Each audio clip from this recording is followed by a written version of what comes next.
Mr. President, on the war that you haven't solved yet, the Ukraine-Russia situation, have you now locked in a meeting? And can you explain, just a few weeks ago at UNGA, you said that Ukraine could possibly win the war and well, they could. territory, but now They could it's still win very it. I don't think they will, but they could still win it.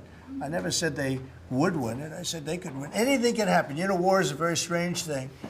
A lot of bad things happen, a lot of good things happen. If you look at the Middle East, I would say prior to us hitting Iran so hard, we could have never made that deal because you would have had a dark cloud over the Middle East when we took out their nuclear capability, which was one of the great military maneuvers of all time. It was flawless. You saw that. Yeah.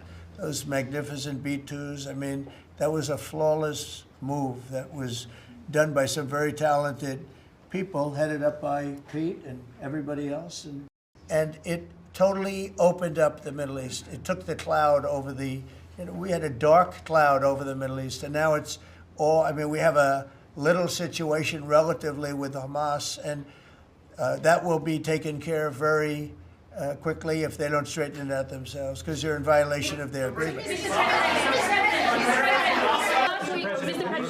President Putin on Thursday, did you discuss his ongoing attacks on civilian areas in Ukraine? Yeah. Did you say cut it out? Did you say show Yeah. an article of good faith to me? I did. But as you know, most of the people dying are soldiers. The soldiers that are dying in Russia and Ukraine, it's unbelievable. 5,000 to 7,000 a week. Can you believe it?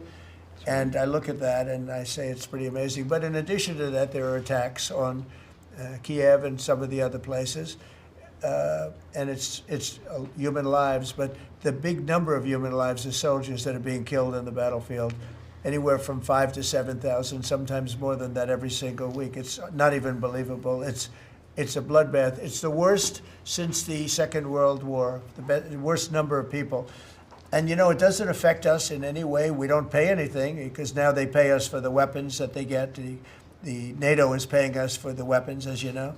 It doesn't affect, I guess you could say that's a positive thing, they pay us, but I'm not interested in that. I did straighten it out. That's a war that would have never happened if I were president. But we do speak about that. I speak about all of the lives, but I do speak about the civilian lives. Yeah. The First Lady has done such an amazing job on the Ukrainian children who were abducted by Russia. Would you support Senator Lindsey Graham's bill to declare Russia a terrorist state? And you have within your power, you're the most powerful man on earth. Why don't you just enable Ukraine to finish this war tomorrow? Well, if you knew anything about what you were talking about, you'd be able. You do. I don't think you do, really. They I don't just think need you the do weapons. because it's a little more complicated than that. But it sounds easy. We're in the process of trying to make a deal. If we make a deal, that's great. If we don't make a deal, it'll be a lot of people are going to be paying a big price.